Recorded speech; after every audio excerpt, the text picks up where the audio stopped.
This episode was originally a live conversation which took place back in November 2024.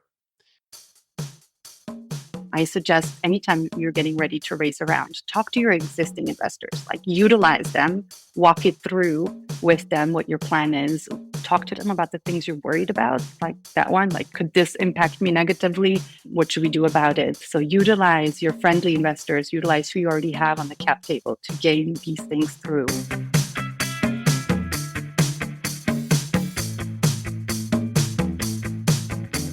Welcome to the Swisspreneur Show, a podcast about startup stories and learnings from experienced entrepreneurs. If you enjoy listening to our show, make sure to follow the podcast and leave a rating. And now, here's your host, Sylvan.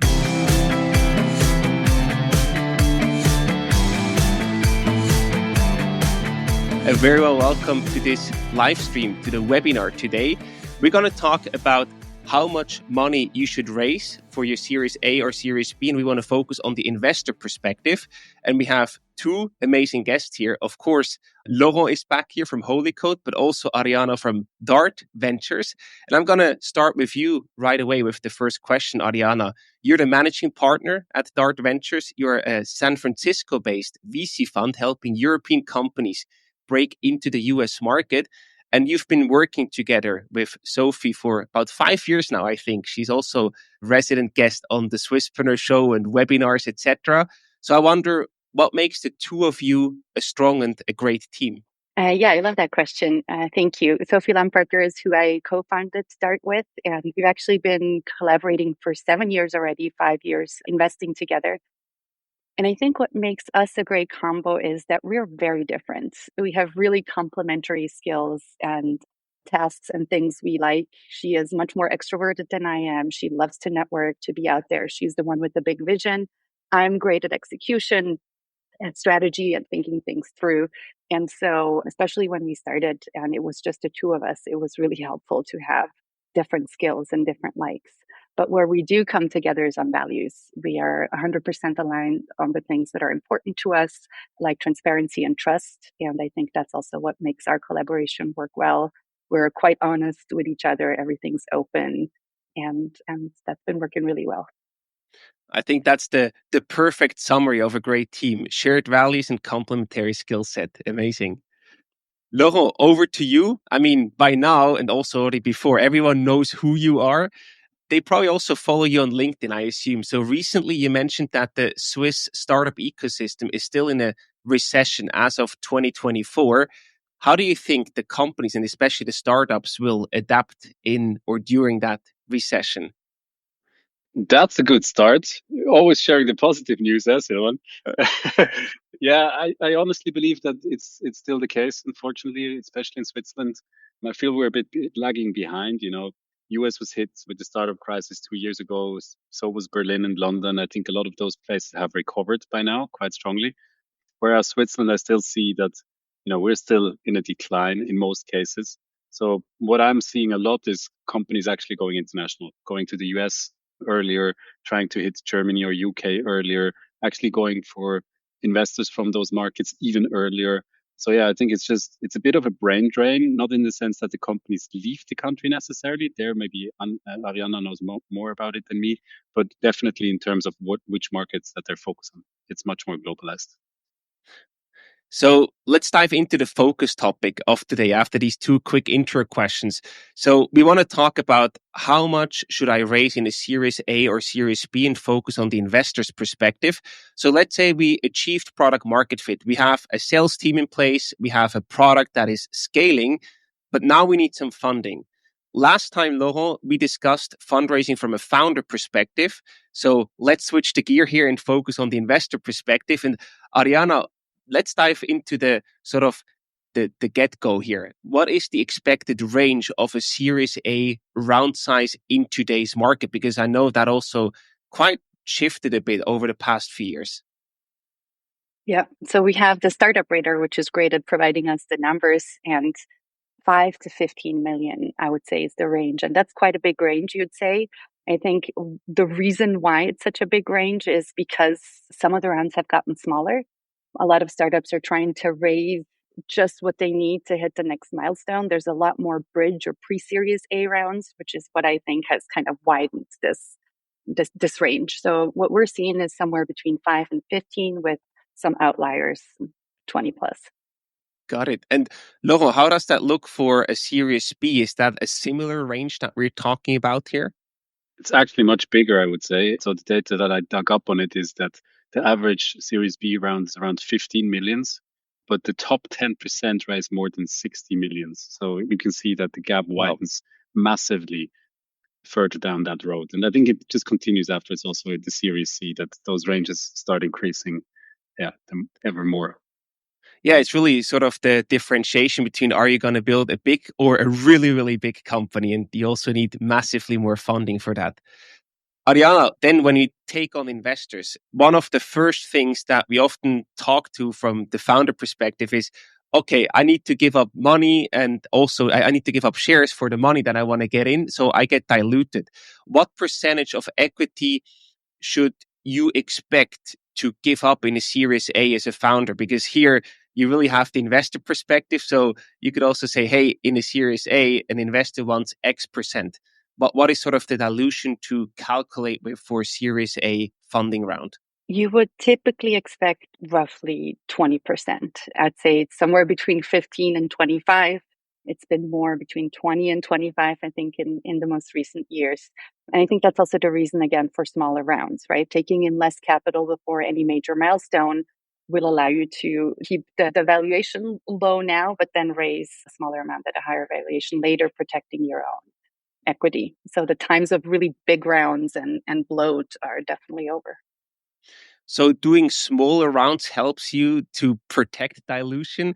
Is there anything else that you see from also an investor perspective that founders could do to minimize their dilution? Non-dilutive funding. And we're seeing, focus on grants increase when VC funding becomes a bit more difficult, or like revenue-based financing becoming more creative in the types of financing you consider.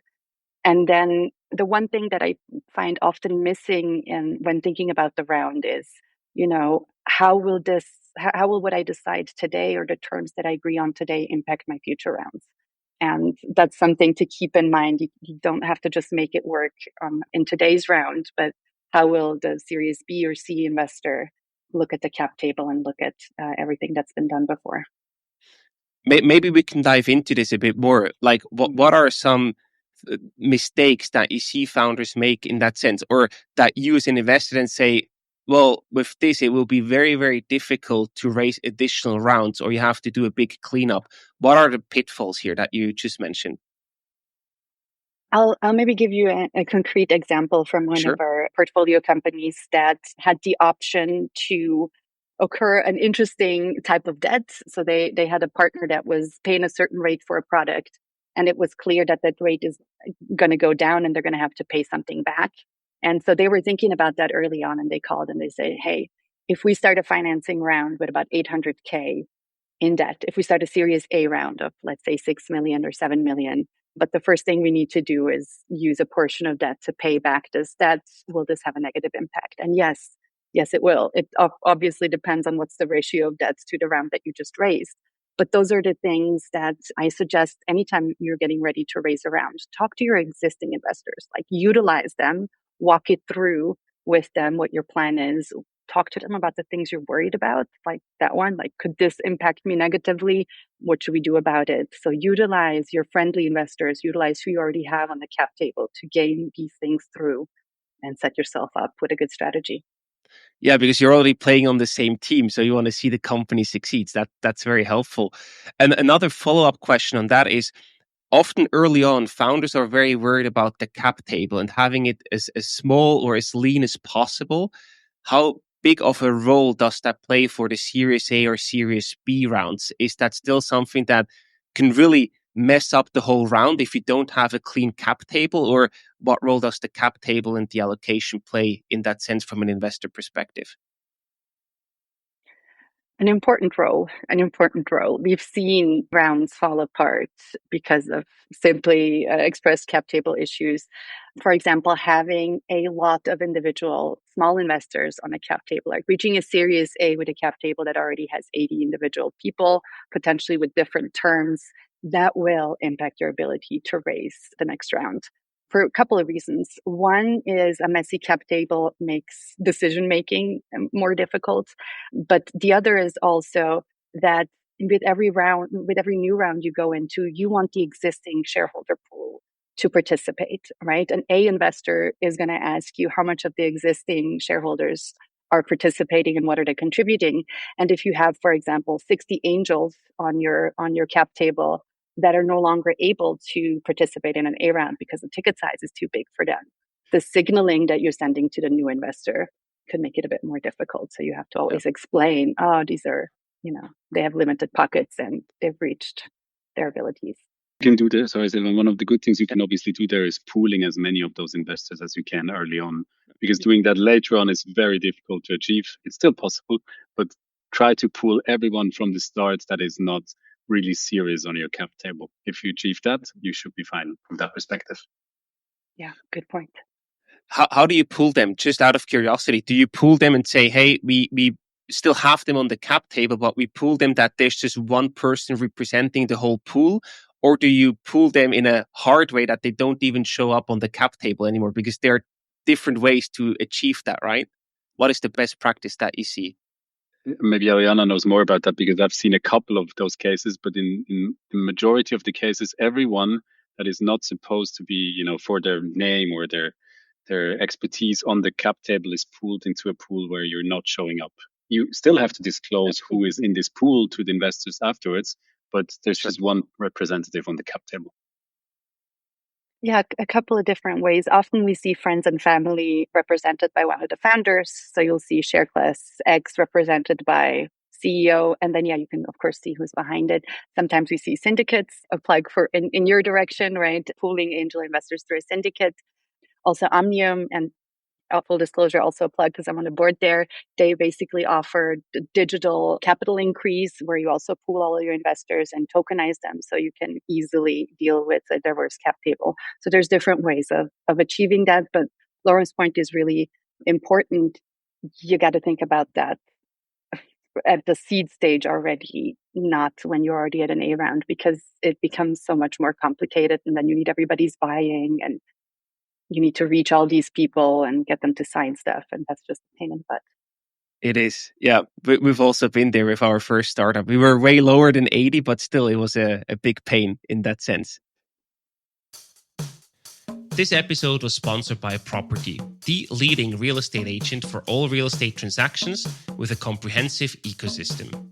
They combine highly trained experts with the latest technologies on an intelligent platform to provide clients, brokers, and service partners with risk-free, flexible, and simplified services. Learn more at property.com. That's property with an I.com.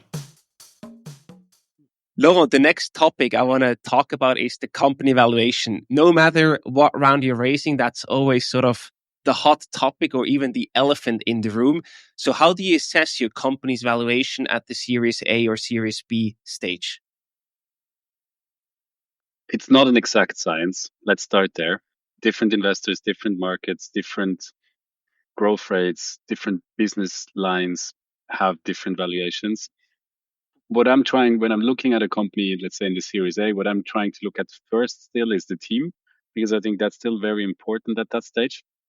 So how diverse are they? How much industry know-how do they have, etc.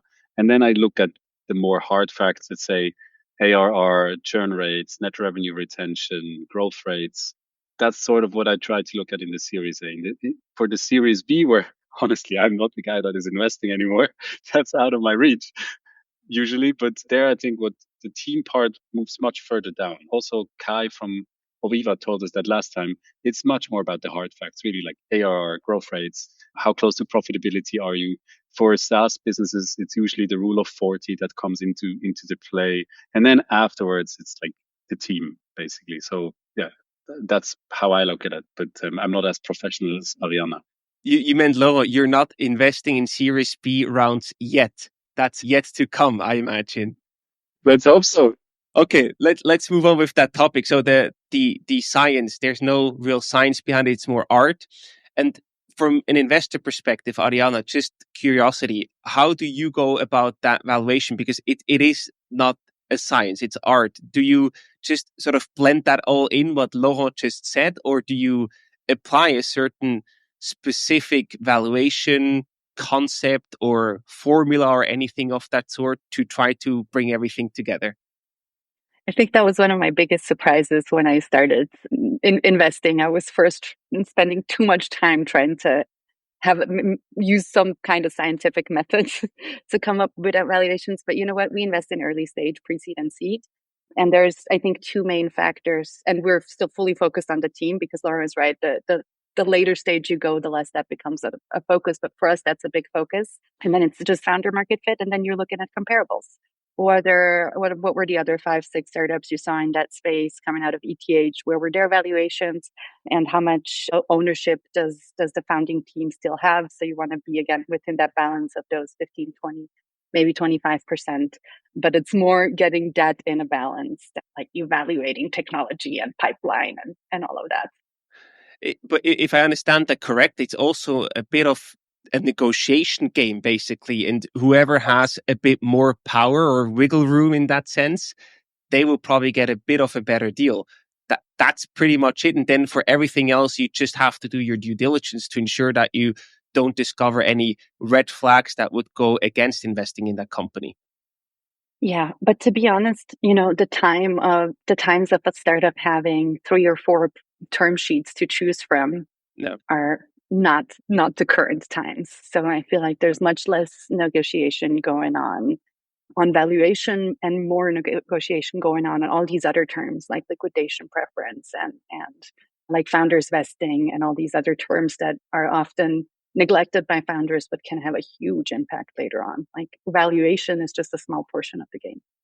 Definitely. Maybe we can talk about these additional terms that are so important as well, because liquidation preference is probably one that often gets overlooked, especially by first-time founders, but then bites you back in your butt when you actually have an exit, and then you see, oh, cool, we sell the company for 20 million or 50 million, but actually because of the liquidation preference, the investors get their money back first, multiple times maybe even, before you as a founders get anything. So maybe you even end up without getting any money out of a good deal on paper. So tell us a bit more about the rationale of the investors behind it and what makes a good investor in these terms and what makes a bad investor, if I can call it that way. I mean, it's all about protecting certain things. Like in the specific case of liquidation preference, for example, if you have a startup that is struggling to raise and they find an investor that has a liquidation preference 2x participating, that would mean that, so let's say the startup is valued at 20 million and it gets sold for 20 million. Now this investor is first going to get his money back, let's say the 2 million that they invested, and then they're going to get 2x of the profits. And if the sale is a small one, what's going to happen is they're in the end going to end up with all or with the majority of the profits, making it so that there's nothing left for the founders, but also for the early stage investors. So as an early stage investor, this is something that we sometimes see, right? That the terms change so much that if the company is not a big success, it's going to be a write-up for us, even in the case of an exit. And whatever affects early stage investors, then in the same turn affects the founders. They can have a successful exit and not have a successful exit in financial terms, personally. And I think those things also roll over, right? So if, let's say, the Series A investor asks for 2 times liquidation preference, the Series B investor will definitely also ask for that. So yeah, you will end up with every round that you do, you will end up deeper in this hole where you're just not going to get out of anymore unless you're a unicorn success, right? Other than that, you as a founder will walk away with very little. So yeah, as Arijana said, I think valuation is just a small part. There's a lot of things that are like liquidation preferences that are much more tricky as a founder that you need to look at. And I think, coming from this era, let's say 2011, 12 to 21, 10 years of growth and always more investment into startups, I was there. I was doing these mistakes, right? And thinking that, yeah, this is not going to be happening to me. We're not going to be in that situation. Luckily, we did not have these really strong liquidation preferences, but we had some.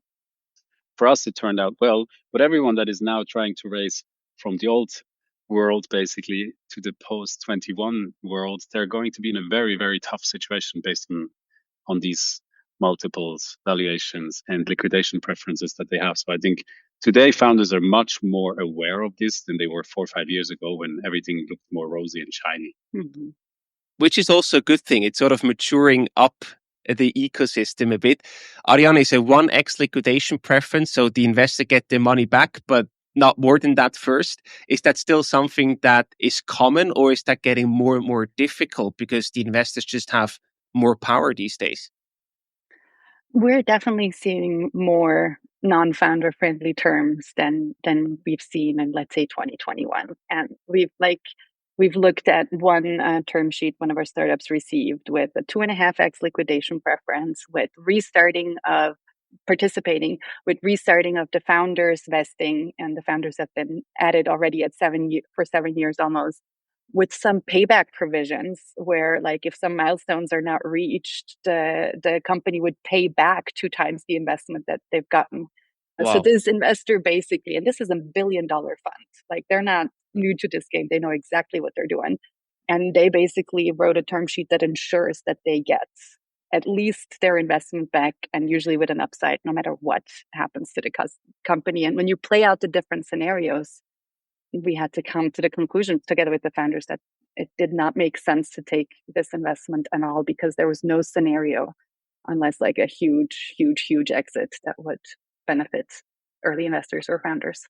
Yeah, talking about the risk profile, right? The risk reward profile in that sense. If you then, as a founding team or early stage investor, only face the potential downsides, but you have only a tiny bit of upside in the best case scenario, you're like, why would we do this? Like, you could just stop there and walk away with nothing, basically. It's completely wrong incentivized. Going to make it difficult to raise your next round, because again, Exactly. the next round investors are going to look at that the same way I'm looking at that and say, well, either I have to come up with crazy provisions to protect myself, or this doesn't make any sense.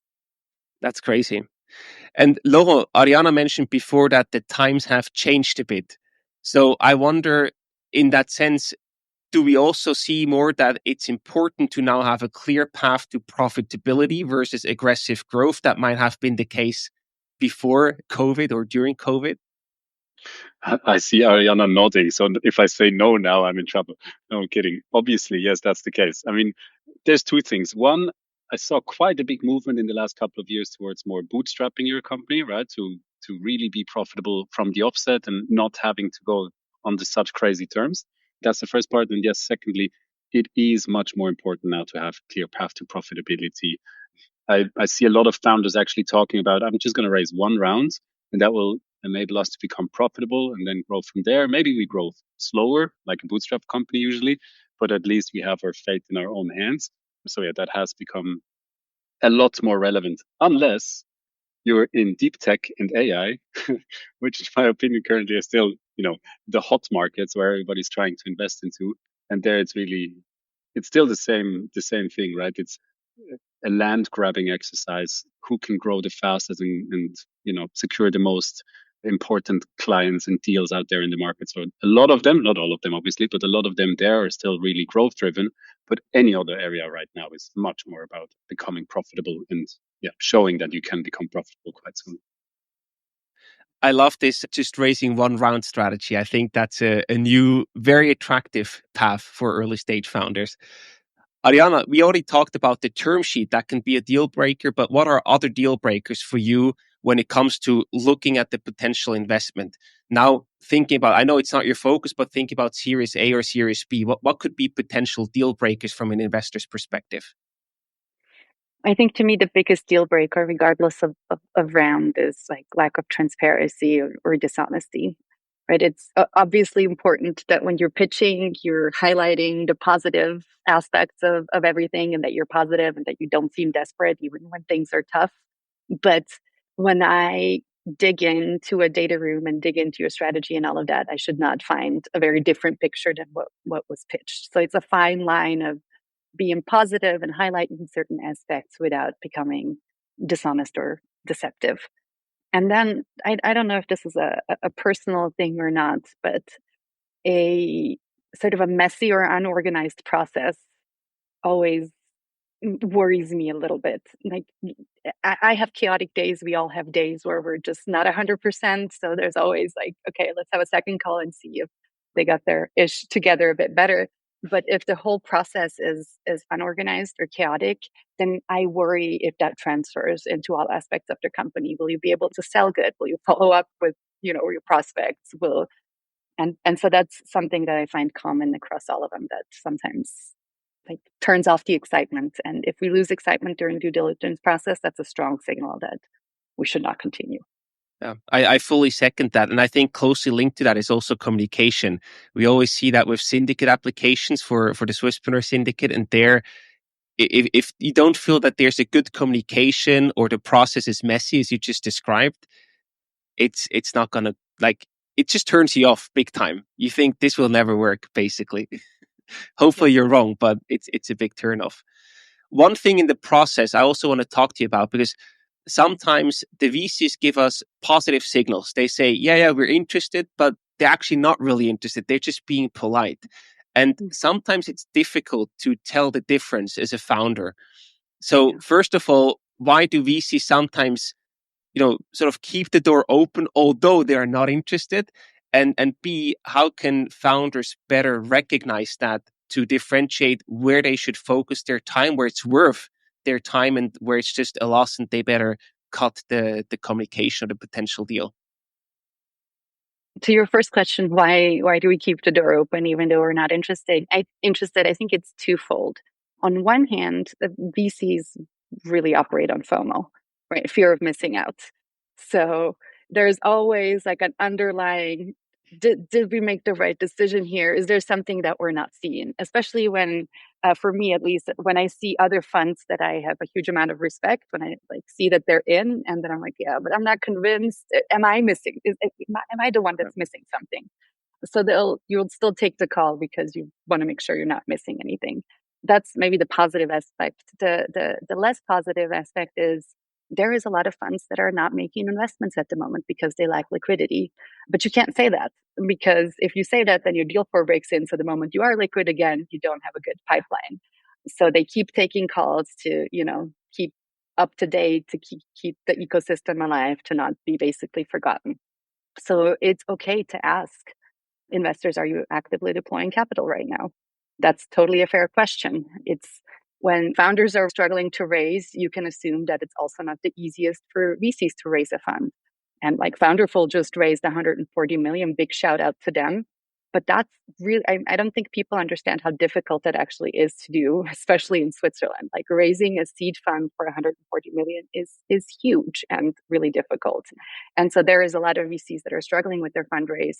And that may be the reason why they're not acting at the moment. You can also always ask for process and timeline. Like, how does your decision making work? What can I expect from you in this journey? That will also give you an indication how long should this whole thing take, and if that works for you. And lastly, ask directly. I often have founders ask me at the end of the call, what do you think? Is this something that you're interested in? Which aspect is appealing to you? Or, why does this not fit your thesis? And you put them a bit on the spot, but it will give you an indicator. And then also how fast they're responding, right? If you have a call and then don't hear from them again 2 weeks, and then maybe they schedule something for next month, then they're probably not as excited as if they like research the market in between and schedule the next call, and you can see that they're engaging with you. I love the ask directly that you said, because I think too many founders actually really miss out on that. It's the last 2 minutes of a call that really can differentiate whether this is the right investor for you. Just asking directly, why are you interested? What is appealing to you? Are you willing to take the next step and book a call right now? Just ask those questions that you probably feel a little bit uncomfortable with, but it gives you all the signals you need. So yeah, love that. Sorry, Simon. And it's just like sales, right? You have to ask for the close. So here you have to ask for at least another meeting or for the money eventually. Otherwise, you're not going to close. So I really like that spirit, and really putting you as a founder in the driver's seat to push forward and to own the process. That's also what you probably want to see as investor, I assume, Arijana. Yeah. Yeah, assertiveness can sometimes be annoying, but for me, it's a signal that somebody has drive, which is needed to scale a startup. And you mentioned the economic climate. That's also sort of a big role, not only on the startups, but also on the funds itself. So Founderful pulled that off very, very impressively. And I just wonder, for you, from the investor perspective, what role does the current economic climate play? Because it can make it harder or easier for you, depending on the interest rates, etc., to raise a fund and to also deploy money then, after all. So what role does the economic climate play for you as an investor yourself? On the fundraising side, it plays a really big role because on one hand, for example, right now there's liquidity missing in the entire ecosystem, right? When there is no IPOs or exits, then LPs are not getting their money back. If they're not getting their money back, they don't have money to invest in the next round of funds, etc. So this is kind of a trickle down or not trickle down issue. From a topic perspective, like if you're raising an AI fund now, it's obviously a bit easier. We at Dart invest in health and climate tech, not just because we're personally deeply convinced that this is something that is necessary, but also because we see both verticals as kind of future proof. Like both health and climate are going to remain important topic no matter what's happening.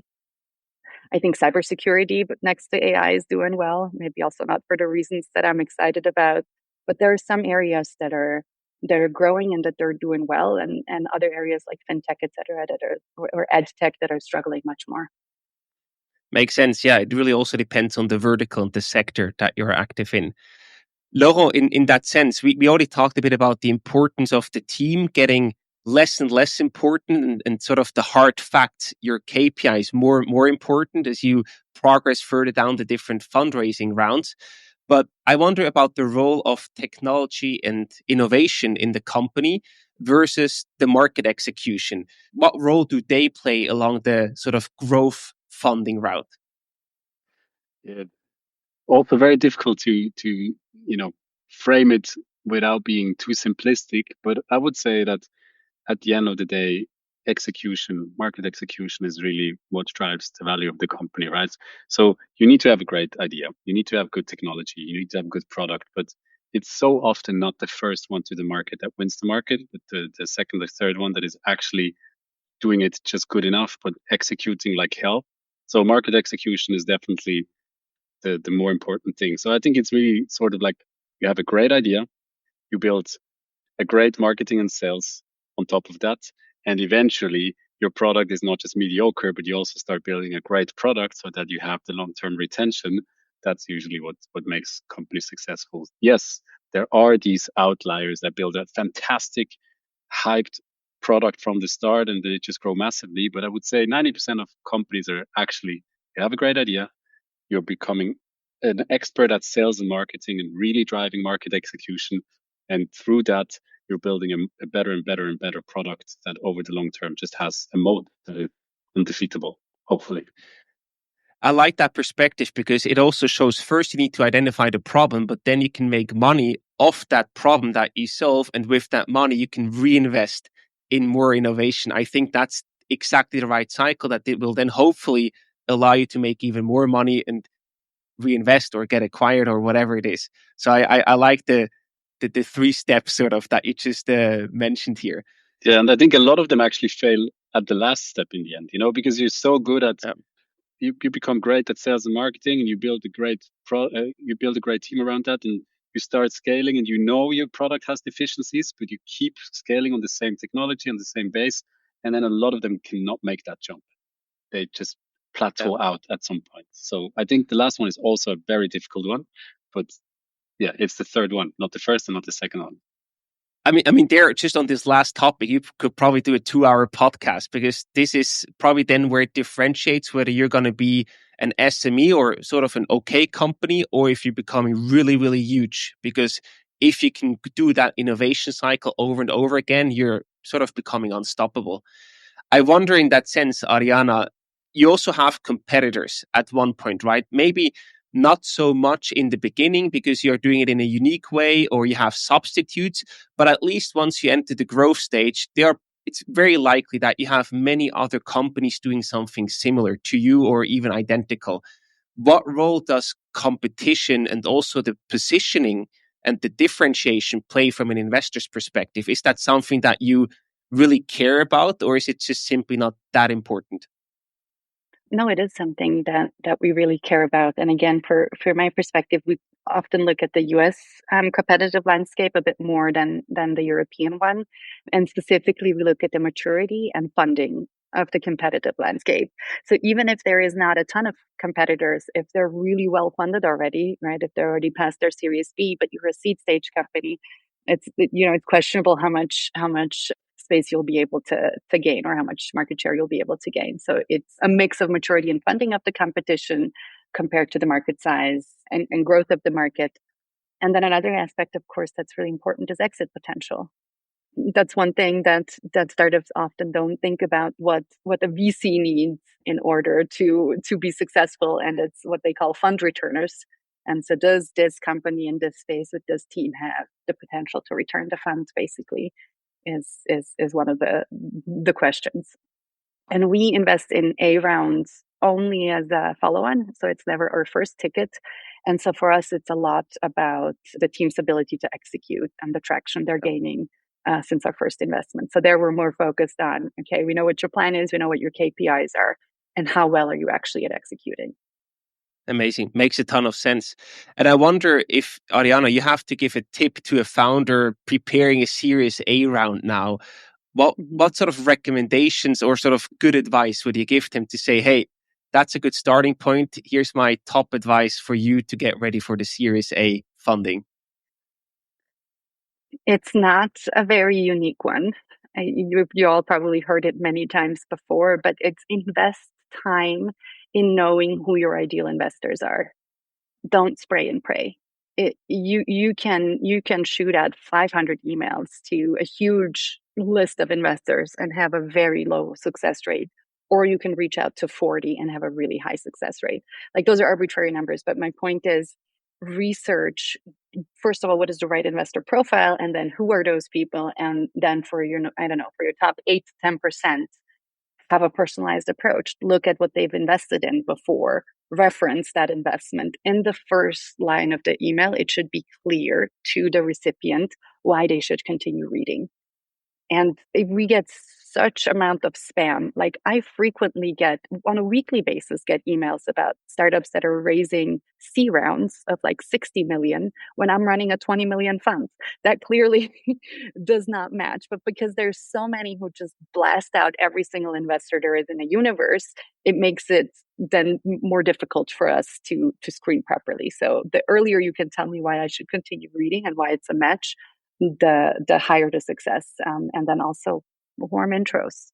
Again, utilize your current investors to open doors to their peers. We all network with each other, especially here in Switzerland. It's such a small ecosystem. We have the Swiss CC events where we meet up twice a year. We have a WhatsApp group with like 400 VCs in there. We are in constant exchange. So utilize your investors. Very well said. And it's really quality over quantity in that sense. Yeah. Laurent, once we have the round closed, let's say, okay, we made a deal, everything went through, we were like well prepared and the deal happened. Who is more stressed out after the close of the round, the investor or the founders? Very clearly the founders, in my opinion, right? Because you're the ones now, you've promised them the world. Now go and show that you can actually deliver that, right? So now you need to get those 100% growth rates, or you need to get to that next inflection point or whatever. I think the best investors I've worked with are the ones that are quite hard in negotiations with you. But the moment they sign the term sheet, they turn around and they're really like your partner and start negotiating for you with the next round and opening doors to you. So I think for the investor, it's really, if you really want to get in on a deal, you're stressed until you're in on the deal, and then after that, usually you're not that stressed anymore, unless the company goes into a bad spot. But also there, I think as a founder, you have to be very realistic. 9 out of 10 investors will drop you if you're not starting to hit your targets. Not in a bad sense. It's just that's how funds is set up. They're looking for the ones that are fund returners at the end of the day. And if you're not a fund returner, they might take a couple of your calls still. They might answer to some of your emails, but they're probably not going to help you really grow that massively anymore. So it is down to you performing in the next 6 to 12 months after you've signed that investor. So yes, the stress is very firmly on the founder. Very clear message. And Arijana, as part of that post closing communication is also the reporting, right? So I just wonder, what is sort of the best practice? Like, how often do you expect a reporting from your portfolio companies, and what key information are you looking for in there? Yeah, I'm a big fan of the quick and dirty monthly email updates, like major updates, highlights, lowlights, KPI tracking, headcount, runway, sometimes some industry news that are relevant, and asks. Include asks. Like if there's something you need introductions, you need door openers, you need access to an event, whatever it is, put that in your monthly email, blast that to your investors. They may be able to help you, and the effort on your side is quite low. What we also have some portfolio companies that are doing quarterly update where they send like a slide deck and then do a call with it. That's also great. Scheduling 45 to 60 minutes every 3 months to get all your shareholders all your investors on a call. And that gives them the ability to interact and ask questions, but keep the same format and don't make it something that takes you hours and hours and hours. Like it's fine to keep the same bullet form structure in an email and send that every 30 days. It doesn't have to be some fancy dashboard or slideshow or whatnot. So here, keep it simple but valuable in that sense. Yes. Laurent, you wanted to add something? Yeah, ship bad news early. I think that's especially why you should have these monthly emails, right? Because you will be able to tell the investors quite on a regular basis if something is not going in the right direction. I see that over and over and over again, and I don't understand the thinking behind it. Founders not communicating to the investors for 6 months and then coming, guys, we're running out of money. We need a round in 3 months or 2 months from now. What's the thinking process behind such behavior? So be clear about it. Be very honest and direct and say, look, we lost this big client and this will reduce our run rate by 6 to 8 months. We need to start doing something about it now rather than waiting to the last minute. That's the clearest path of not getting funded again in the future. Yeah, you lose all the trust basically of everyone involved. And that's the most precious thing that you have if you want to motivate your investors to follow on. To add something, because that's such a good point, to come back to your question about pitfalls. If somebody from the team, from the core team is leaving, make that clear, try to replace that person before you start around. But what I've seen happen once or twice, and it leaves a really bad taste in the investor's mouth, is if you invest in a team and then right after you close that investment, like the CTO announces that he's leaving, you kind of assume that he or she knew that before, and then you feel deceived. So that happens, teams fall apart or somebody decides to leave, but address that early on. Don't inform the investor once the deal is done. That's a good point. Also, again, for the long-term trust in that relationship, basically. Yeah. Hey, to wrap up the conversation today, I also want to ask you some rapid fire questions, just short questions, and you have to answer in 1 sentence or less. Are you ready? Let's start with Arijana. What's the most overused buzzword in pitches today? AI. Of course, I was expecting that. Laurent, what's one piece of advice you'd give to founders before pitching to investors? Well, simple. Train. You would never play a professional tennis match without training lots and lots of hours before that. So it's the same here. Great. And Arijana, what's your preferred method for initial meetings, in person or virtual, and why? For the very first meeting, virtual, for one reason, not everybody is in Zurich. And so this way it levels the playing field. And also it's just more efficient. Got it. I do want to meet them later on, but for the very first Fair one, enough, yeah. I was just asking about the first, yeah. Laurent, I know we already talked about that. If you had to choose profitability or growth? Oof. Profitability with adequate growth. I see. So profitable growth, basically. Yeah. I see. You want to make the impossible possible almost in the startup world. Yes. But yeah, lean towards profitability, please. Got it. Arijana, what's a common misconception that founders have about VCs? Underestimating all the factors that go into investment decisions. Like Yeah. sometimes there's an investment thesis that may be restrictive, and there's multiple points we need to hit, like stage, the capital needed, return, etc. Just because it's a thesis fit on surface doesn't mean that it's going to go anywhere. Fair point. Laurent, what's your favorite way to unwind after a day full of meetings or podcast recordings? I'm not doing that many podcast recordings, but well, if everything would be perfect, a run with good music for 30, 40 minutes. In reality, usually it's playing with my kids, something. Yeah. Nice. Arijana, the biggest red flag in due diligence that will make you walk away from a deal? I think I already said it, dishonesty, or not operating in good faith.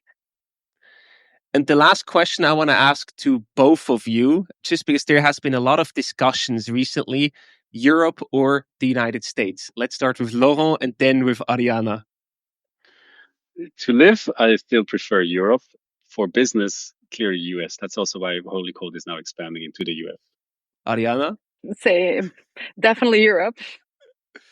This is a hard question after the election. I live here by choice. I've lived in the US for a long time. I'm here by choice.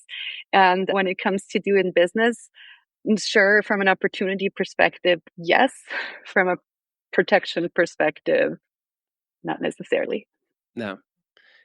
There's no clear winner. I see. It's really both have their pros and cons. Let's leave it at that. Laurent, Arijana, thank you so much for your time today. It was a pleasure talking to you and all the insights and really great takeaways that you shared. Thank you so much for your time and all the best to both of you. Thanks for having us. Thanks.